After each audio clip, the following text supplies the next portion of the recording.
All right, let's just dive right into this explainer. Today, we're going to put on our archivist hats and peel back the layers of a deeply disturbing, recently declassified psychological dossier. What we're looking at here is a dark, cautionary fable for our modern age. It's a recorded interrogation between a figure known as the Sage and an entity called the Red Spirit. And honestly, this text serves as a brilliant, terrifying warning about the hidden dangers of our modern obsession with hyper-efficiency. As we go through this, keep an eye out for the stark visual aesthetic we'll be discussing. You're going to see the cold, sterile steel of pure logic clashing violently with the visceral, chaotic splash of blood. This immediately sets our gothic tone, hitting us right out of the gate with the Crimson Accuser's chilling indictment of a sterile, over-optimized world. The Sage actually thought he had solved the human condition through logic, but the Red Spirit is here to tell him, "You have optimized the hunger, but the answer is lacking." It's such a haunting reminder that a full stomach simply cannot fill a spiritual vacuum so absolute that it literally swallows the sun. We'll be breaking down this official record through our exhibit index. First, the record of the Hollow Tower. Second, we'll enter the Crimson Accuser. Third, the active negative explored. Fourth, the mirror of repressed shame. And finally, the ascent to cynical sovereignty. Let's kick things off with Section 1, Record of the Hollow Tower. So, we start by establishing the Sage's city of stone and steel.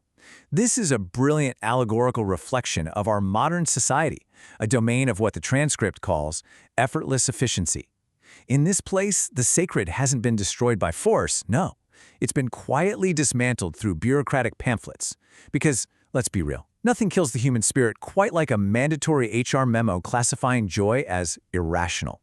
The Sage rules this whole setup from an ivory tower of rationalist supremacy, wearing this golden mask of intellectual virtue. But that mask, it's a visual metaphor. He's using it to hide his own repressed shame and completely suppress the biological, instinctual groan of the earth. Charting this timeline gives us a really clear roadmap of the tragic descent, or as the text calls it, the Untergang, that we'll be exploring through this philosophical deep dive.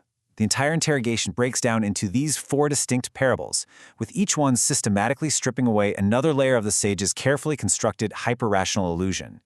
Moving right along, we arrive at Section 2, Enter the Crimson Accuser. The transcript vividly describes this incredibly terrifying inciting incident. The Red Spirit doesn't just casually walk into the room. It coalesces like a gout of spilled blood from the psychic vacuum of a hollowed clerk. Just imagine that. It manifests out of absolute emptiness, standing literally upon the bones of the question's corpse to challenge the Sage. This isn't just an opponent, it's the physical manifestation of all those messy, instinctual truths the Sage has so desperately tried to suppress. And that brilliantly illustrates the core philosophical tension of their debate. On one side, you've got the Sage's hyper-rationalism, this vertical claim on significance built out of sterile scaffolding, what the text calls poor reason, governed entirely by ledgers and laws. But on the other side, you have the Red Spirit, representing the somatic unconscious. This is pure Nietzschean philosophy right here. The idea that raw, unfiltered human nature and the great reason of the body and blood will absolutely always rebel against sterile logic. It ruthlessly mocks the Sage, telling him that while he fears biological chaos, that chaos is actually the only real thing in his uncanny sterile realm. Now we're getting into the really dense stuff. Section 3, the active negative explored. The text introduces us here to the idea of the active void, or vacuum. Now, rather than just a simple absence of meaning, like, say, an empty cup, the Sage's hyper-rationalism has actually created a violent active negative state. Think of it as a vessel so forcefully voided of its substance that it exerts this massive, powerful inward pull. By trying to erase human instinct and longing, the Sage didn't create peace at all. Instead, he created a void with teeth. It's a dangerous, hungry force that actively swallows the human spirit. Comparing the Sage's illusion directly to the Spirit's reality reveals some pretty devastating results about societal spiritual decay. The Sage claims to have achieved effortless efficiency, but the Spirit reveals it's just identical vacancy. The Sage promises intellectual peace, but in reality, it's a muted life. So we see a citizenry that is physically secure but completely spiritually famished. The transcript notes they walk around with a strange flatness in their eyes because the organ of longing has been surgically excised, leaving them with complete sovereignty over nothing but administered zeros. Which brings us to the climax of the interrogation. Section 4, Mirror of Repressed Shame. Here we see the red spirit acting as the ultimate Anstoss. This is a Fichtean philosophical concept, and it basically refers to the violent clash or check of an unyielding reality. The spirit is the unconquerable not I. Think of it like stubbing your toe in the dark. It is the violent, sudden clash of a reality that absolutely refuses to be categorized or controlled. It forcefully shatters the sage's scaffolding of reason, forcing him to reckon with gravity as the truest philosopher. Gravity, in this sense, being the inescapable biological reality he's tried so hard to float above. Staring deep into his own golden mask, the sage sees the red spirit reflected right back at him. It's a haunting mirror of his deeply repressed internal shame within the hollow tower. The spirit sneers this incredibly powerful line. The tower does not fall. Rather, the man inside it hollows until he is indistinguishable from the cold stone.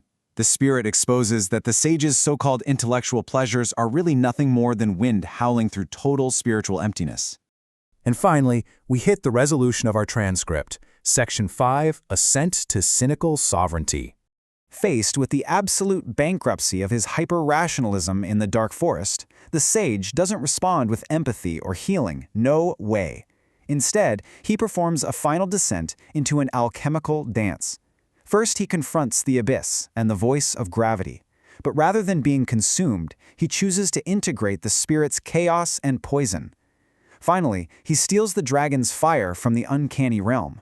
He converts the very trauma that was meant to awaken him into raw fuel for his own private weapon. And so we reach the tragic conclusion of our fable. The sage becomes the architect of the void. The red spirit's once deafening voice is now muffled. The sage completely discards his golden mask of intellectual virtue and replaces it with a new, far more terrifying visage of pure steel. He has completely surrendered to the void, becoming a unified subject who reigns as a tyrannical god over a hollowed, spiritually evacuated world. He achieves what the text calls a cynical sovereignty. Which brings us to the ultimate question we have to ask ourselves after reviewing this phenomenal text. Are you wearing the golden mask to hide your own hollow tower? What you should really take away from this explainer is a profound moment of self-reflection. In our modern day-to-day pursuit of effortless efficiency, data, and pure logic, how much of the raw, chaotic, biological reality of our own humanity are we willing to surgically excise? It's a chilling thought to leave you with, and one that absolutely makes you want to look a little closer at the structures we build to keep the dark out.